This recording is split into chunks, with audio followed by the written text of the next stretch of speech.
You're listening to the Geek Speak Weiss Show. My name is Debbie Weiss. She's the owner of Wonderful World of Animation. It's a gallery. Hi, welcome to the show. Thanks for coming on. What a fantastic intro. Thank you. And did I describe that correctly? Would it be considered a gallery? Is that correct to say? That's correct. I own an animation art gallery. So what that means is we basically sell original art that was used to make cartoons. Some of them older, like Snow White. Some of them on the newer side, like The Simpsons. Is this animation cels, or what are they exactly? Exactly. The animation art has kind of a loose definition. Most people, when they think of animation art, think of the animation art cels because they're colorful. When you pause a TV show or you pause a DVD, that's what matches because that's what they took a photograph on to put on the screen. But it also can consist of drawings, concept art, storyboards, things that are farther back in the process, which are still highly collectible, but not necessarily on the front of everybody's mind because it looks a bit different than the end product. How did you get into animation? How did you get interested in it? I actually used to collect comic books, Archie comic books, when I was little, and then someone bought me an Archie cel when I used to be a stockbroker in Japan, and I got it, and I was like, what is this? This is unbelievable. And my life was never the same, and I left Wall Street to do this. And so where exactly is the gallery? The gallery is in Los Angeles in an up-and-coming area called Culver City. And we also have it linked up on geekspeakradioshow.com. The website is on there. How did you get the idea to start the gallery? Well, what basically happened when I was trading, I get very intense and I get very into things. And once I realized I wanted to collect, I just started calling everybody I could find. I started finding all the sources I could. And I realized that I really love doing it. And as much as I love trading, I love this more. This was my hobby. This was my passion.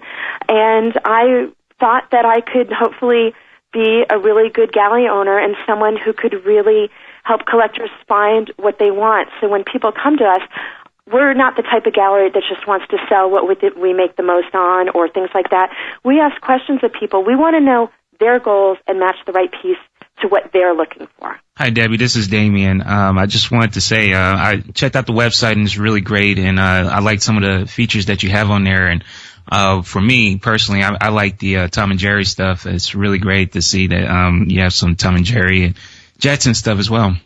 Oh, great. Thank you. So, what were some of the cartoons for you that you grew up on and that you liked?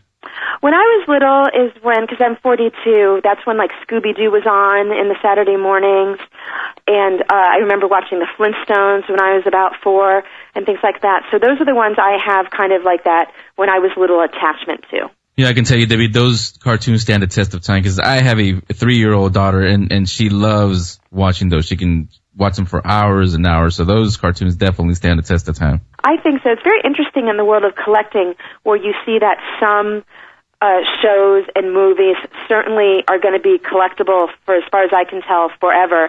And other ones, of a newer nature seem to be quite popular, and then they can fall. Once they're not on TV anymore, the interest really goes down quite a bit. Yeah, where do you get the cels from, the ones that you sell? Where do you get them from? Well, we kind of have two different things. On one hand, we are an authorized dealer for the studios. So, for example, if you wanted a Batman cel, we go to the people that they're authorized distributors of the Warner Brothers art. So the public has to go through one of those authorized galleries to get that. On the other hand, if you're looking about vintage art, say vintage Tom and Jerry from the 40s, 50s, or vintage Disney, from 30s, 40s, all that kind of stuff, I'm like an antique dealer.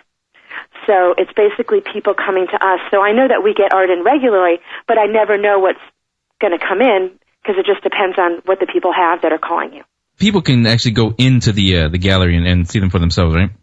Absolutely. We have a very strong online presence, and we do have some things in the gallery, and we also have a huge archive. So what tends to happen a lot is people will come in, give us an idea of what they're looking for. Say they're looking for Simpsons, then we show them what we have available in Simpsons. If they're looking for, say, a princess drawing for a gift, we bring out the appropriate boxes, and so they can have all the choices. Everything that's on the website, is that found in the gallery also, or are they two different sections?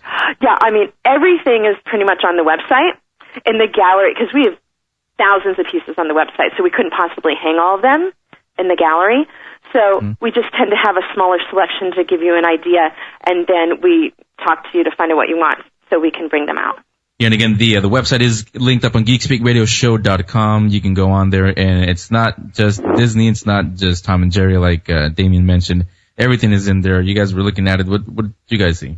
Yeah, I saw some, like I was mentioning before, the Jacksons, Flintstones, obviously a lot of Disney stuff. He said the Jetsons, not the Jacksons, by the way. Yeah, the Jetsons. It's been a long time since I've seen that cartoon, and so it brought flash. It's very nostalgic when I saw some of the paintings on your website.